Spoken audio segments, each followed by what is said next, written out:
Hi friends, ഇന്ന് ഞാൻ discuss ചെയ്യാൻ പോകുന്ന topic environmental chemistry. Environmental chemistry is the study of chemical and biochemical phenomena that occur in the environment. Environmental chemistry helps us to study the undesirable changes in our surroundings that have harmful effects on plants, animals, and human beings. Environmental chemistry is to study the source, reaction, transport, and effects of chemical molecules present in air, soil, and water. The components of environment are mainly divided into two, that are biotic components and abiotic components. The biotic component comprises living part of environment, which includes the association of a number of interrelated populations belonging to different species in a common environment. Biotic components are the living components in an ecosystem. The term biotic means of or related to living organisms. Next is abiotic components. The abiotic factors include physical and chemical factors such as sunlight, water, temperature, and other non-living components of an ecosystem. Every biotic component is in some way dependent on abiotic components. Therefore, both biotic and abiotic components interact and function together as a unit in an ecosystem.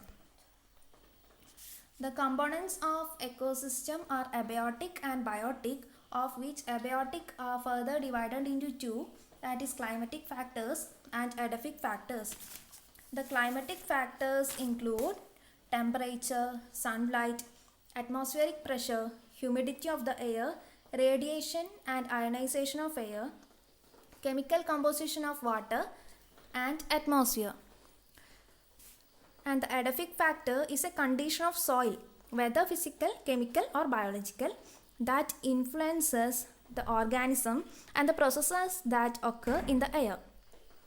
Edaphic factors include soil type and structure, soil pH and salinity, soil temperature, soil moisture, organic carbon and nitrogen content, and heavy water content in soil.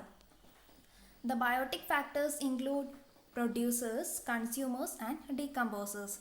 The producers are green plants. They are called autotrophs.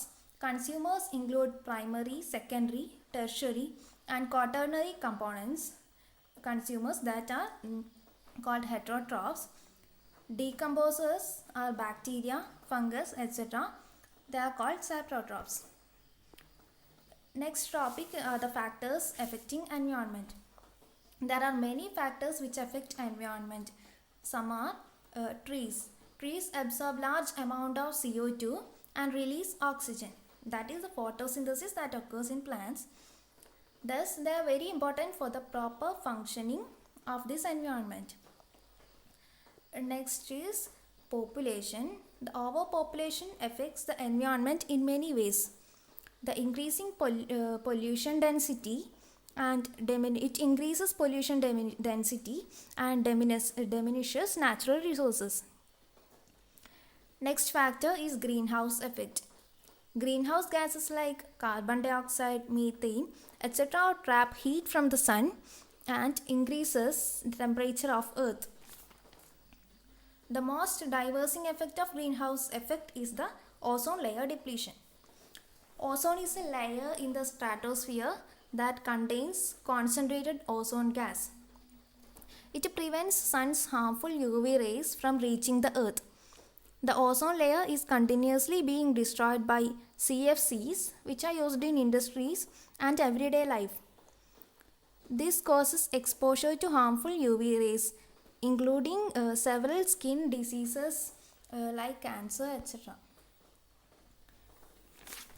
Natural and technological disasters like burning of forest, oil spills in oceans, etc. also cause large scale pollution and harmful for the inhabitants of forest, water bodies, etc. The natural disasters like floods, tsunamis, etc. cause huge loss of life and resources. Next factor is pollution. Pollution is one of the most severe factors affecting our environment adversely nowadays. It includes air pollution, water pollution, noise pollution, etc. And next factor is climatic change. Climatic change is a great concern in today's scenario. Greenhouse gases are the major sources of causes of climatic change. It also results in the melting of glaciers, changes in seasons, epidemics, etc.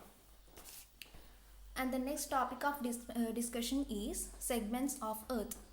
The Earth consists of 4 segments, that are atmosphere, hydrosphere, lithosphere and biosphere. Atmosphere is the air that surrounds the environment.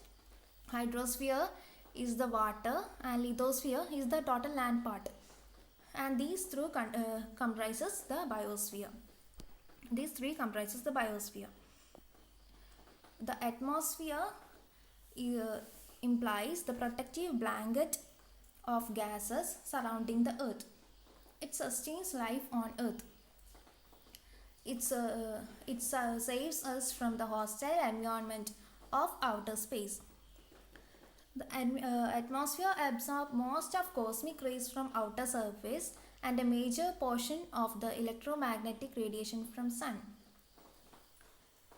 Atmosphere transmits near UV, visible, near IR radiations and radio waves, and it filters UV radiations below 300 nanometer and so that it doesn't affect tissue damaging.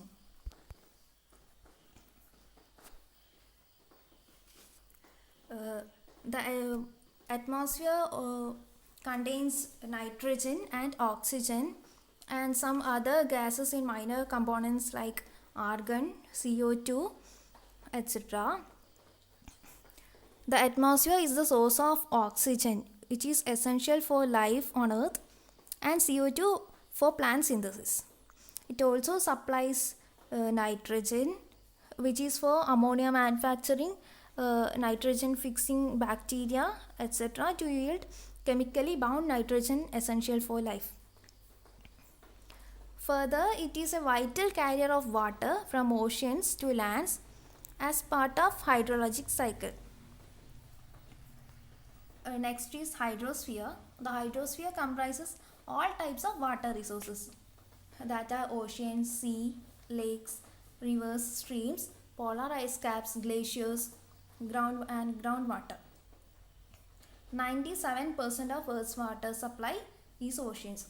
About 2% is from polar ice caps and glaciers, and the remaining 1% only is fit for human consumption and other uses, that is the groundwater, fresh surface water.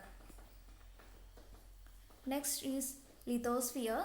Lithosphere is the land part of our environment.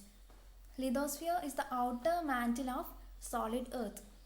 It consists of minerals occurring in the Earth's crust and soil.